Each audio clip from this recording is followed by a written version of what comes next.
She opened fire right there at the community pool.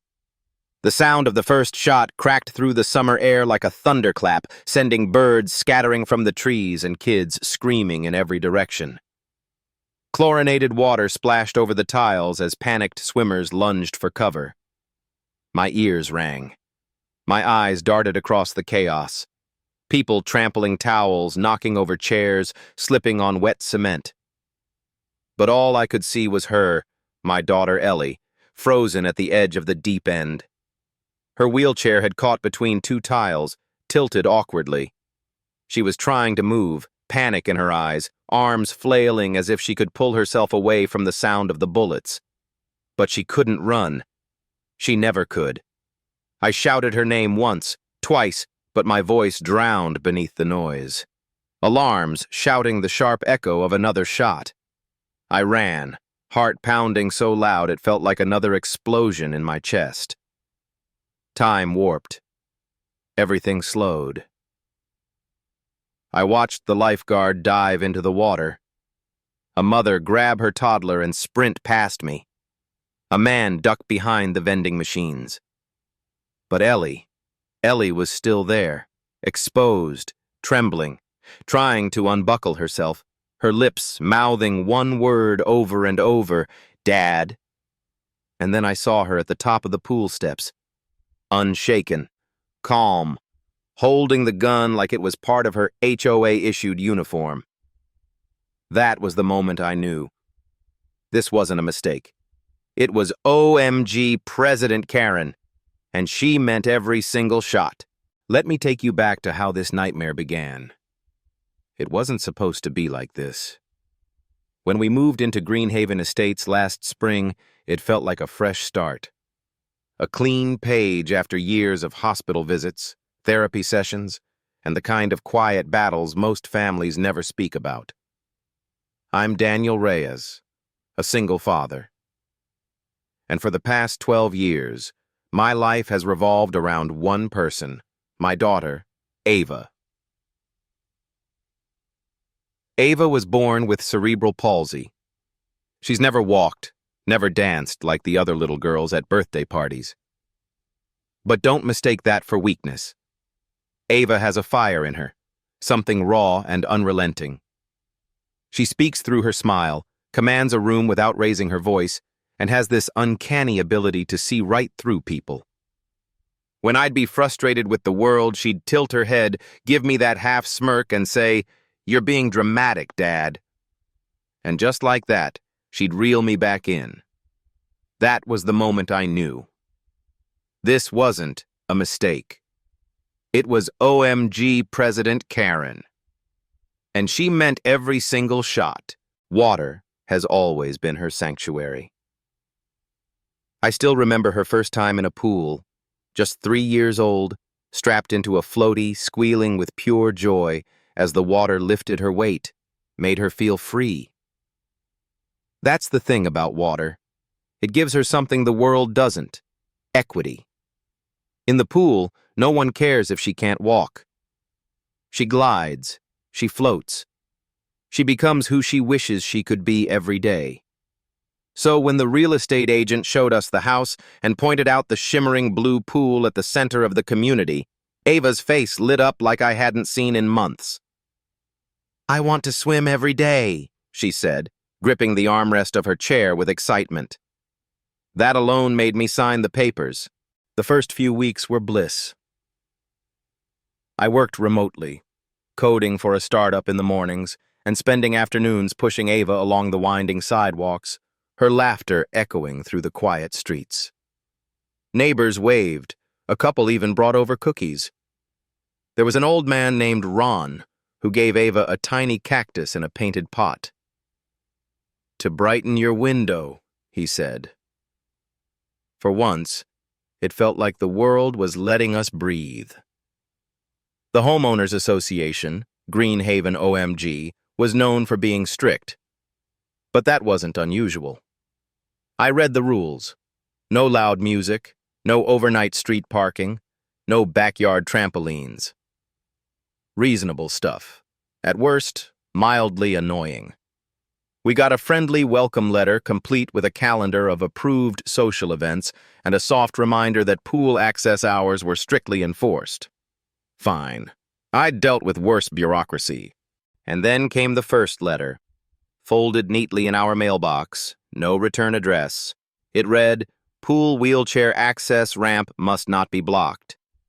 Residents should respect shared spaces." It didn't make sense.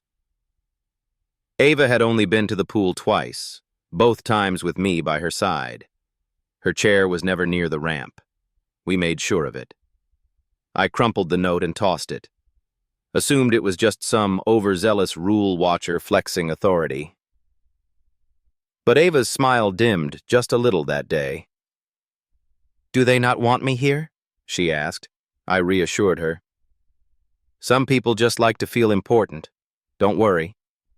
But I worried. That week I started noticing little things. Our trash bins were left turned around. The flowers Ava planted were clipped down, almost surgically. And then, one afternoon, I saw her. She was standing at the far end of the community garden. Tall, rigid, mid-60s maybe. Short-cropped silver hair, pressed khakis, and a blouse so crisp it looked starched by the military. She had the posture of a general, shoulders back, chin high, and eyes like ice on concrete, cold, hard, unmoved by the world around her. Karen Blanchard, president of the OMG. She said nothing at first, just watched Ava and me from a distance as we adjusted her swim cap, laughing as Ava made jokes about looking like a jellyfish. But then Karen approached, walking in deliberate steps across the grass. She stopped just short of us, her gaze fixed on Ava.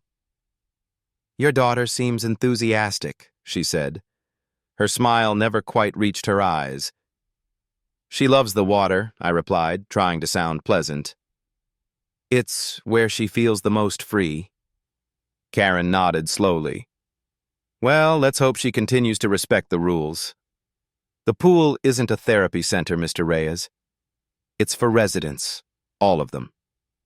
And just like that, she turned and walked away. Ava looked up at me, her smile gone. "Was that her?" she asked quietly. "Yeah," I said. "That was her."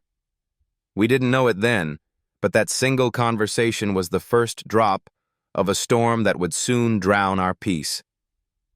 And the gunshot at the pool? That was just the final wave. It started with whispers. Quiet, calculated, carefully placed. The kind of whispers that seem innocent, until you realize they've taken root, like weeds through the cracks of a peaceful sidewalk. A week after our encounter with Karen, a second note showed up. This time printed in Times New Roman, double-spaced, with an air of cold professionalism. To Mr. Reyes, "For the safety and comfort of all residents, please refrain from placing the wheelchair too close to the pool's shallow end ladder. Obstructions may delay emergency response. Thank you for your cooperation. Green Haven, OMG Compliance Committee." No contact name, no signature, just the committee. But we both knew who was behind it. Ava read the note before I could stop her. She didn't say anything at first, but I saw her staring out the window for a long time that evening, her expression unreadable. That was the thing about Ava. When something cut her deep, she didn't cry. She closed. Shut down. Quiet. I decided to let it slide. For now. But the notes kept coming. Reminder: only standard flotation devices are permitted. Ava's specially designed float vest wasn't standard. Poolside chairs must be kept at least 2 feet away from access ramps. Hers was always placed just at the edge for ease of transfer. Then came the fines. Small ones at first, $25 for non-compliant equipment, $50 for unattended wheelchair near pool perimeter. I called the number on the letterhead. No one answered. I emailed. Auto response. When I finally tracked someone down, they told me it had already been escalated to Karen, so I did what any decent neighbor would do. I showed up at the monthly OMG meeting held in the community clubhouse. It looked more like a country club strategy session than anything neighborly. Karen sat at the center of a long, polished table, flanked by a few other board members. She wore a white blouse with gold cufflinks and a pin that read, "Order is peace." "How poetic, Mr. Reyes," she said with a courteous nod as I entered. "We weren't expecting you." I stood before them, papers in hand, copies of every fine, every notice, every passive-aggressive letter. I kept my voice calm, neighborly even. "I'm not here to argue," I began. "I just want to understand the reasoning behind these fines. Ava's equipment meets ADA standards. Everything we do at the pool is within regulation." Karen's smile was tight. "Regulations are one thing, resident comfort is another. You must understand that certain behaviors, certain presences can disrupt the community dynamic." I blinked. "My daughter's presence is disruptive?" "She's welcome, of course," Karen said quickly. "But we must maintain order and safety. We've received several complaints." I looked around the table. Most of the board members avoided my gaze, except one. A woman in her 40s with ash blonde hair, thick glasses, and nervous eyes. Her name tag read, Megan Tillman, Secretary. She gave me the smallest shake of her head. A warning. That night, Ava asked if she could skip the pool for a while. "It's not fun anymore," she said. "I feel like I'm breaking a rule just by being there." That broke something in me.